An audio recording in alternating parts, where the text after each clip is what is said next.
இந்த சரீரத்தை தீட்டுப்படுத்திட்டு உட்கார்ந்து இருக்கிறோம். வாலிப பிள்ளைகள் என்னன்னு பார்த்தா இன்றைக்கு இருக்கிற மேக்கப்னால சரீரத்தை தீட்டுப்படுத்துறாங்க. ஆண்டவருடைய ஆலயமுடைய சரீரம் சரீரத்தை தீட்டுப்படுத்தி முடிய வெட்டி வில்லு மாதிரி புருவத்தை புடுங்கி உட்கார்ந்திருக்க. புருவத்தை புடுங்கினது ஏதாவது நீ புருவத்தை புடுங்க வீட்டு வாசலுக்கு 4 புல்லு போடுங்க, பிரயோஜனமா இருக்கும்.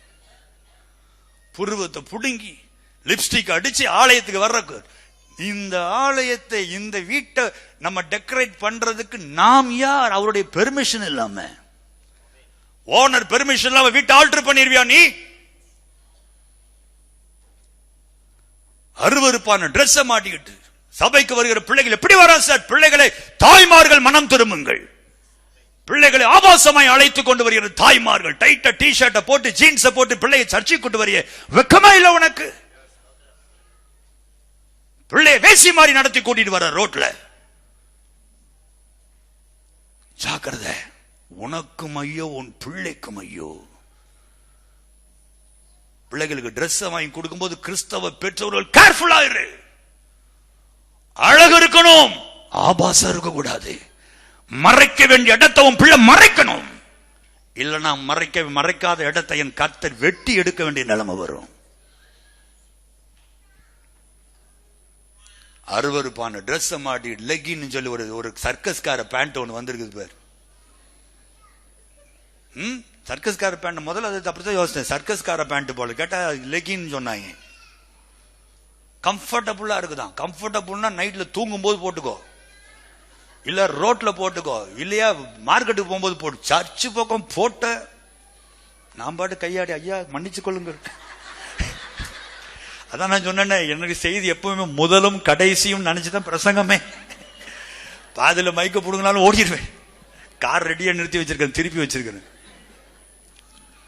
சர்ச்சில் ஒரு ஒழுக்கம் இருக்கணும். தேவ பிள்ளைகள் பார்த்த பன்றி குட்டிகளுக்கும் ஆட்டு குட்டிகளுக்கும் வித்தியாசம் இருக்கணும். நீ காலேஜில் படி, வெங்காயத்தில் படி, ஐடில ஒர்க் பண்ணு, எங்க வேணாலும் ஒர்க் பண்ணு.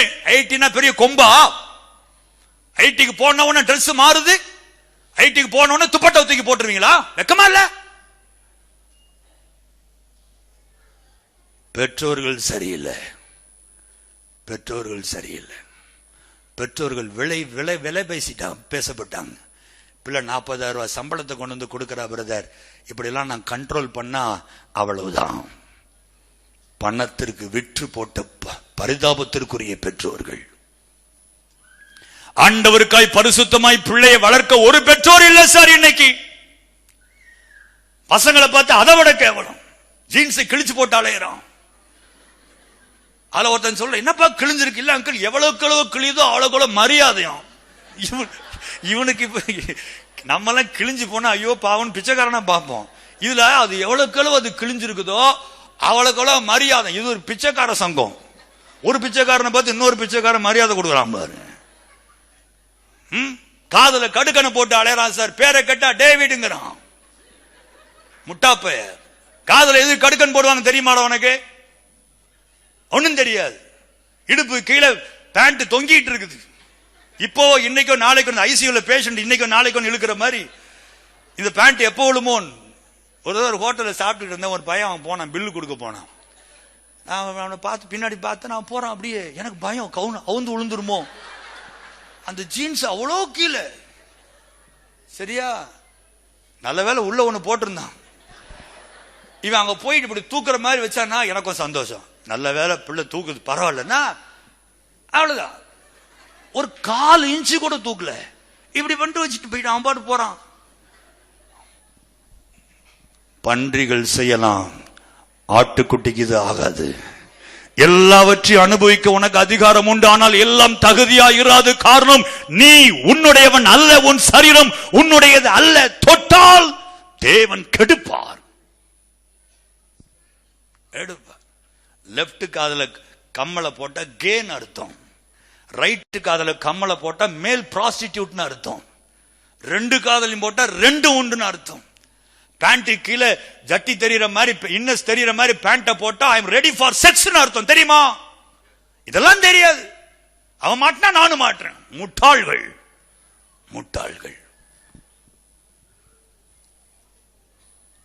நான் அடிக்கடி யோசிக்கிறது உண்டு, தானியேலுக்கு பிரசங்கம் கிடையாது, தானியேலுக்கு பிரசங்கம் கிடையாது, யோசேப்புக்கு பிரசங்கம் கிடையாது, சாத்ராக் மேஷாக் ஆபேத்நேகோவுக்கு பிரசங்கம் தெரியாது.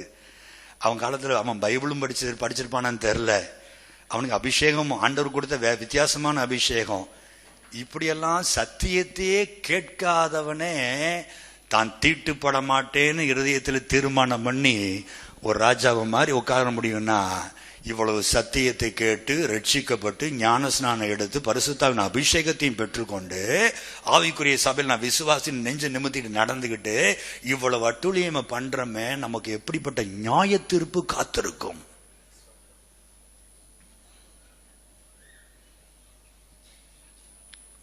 அல்லேலூயா. கைகளை வைச்சு அல்லேலூயா. உங்கள் சரீரம் தேவனுடையது, இது உங்களுடையது அல்ல.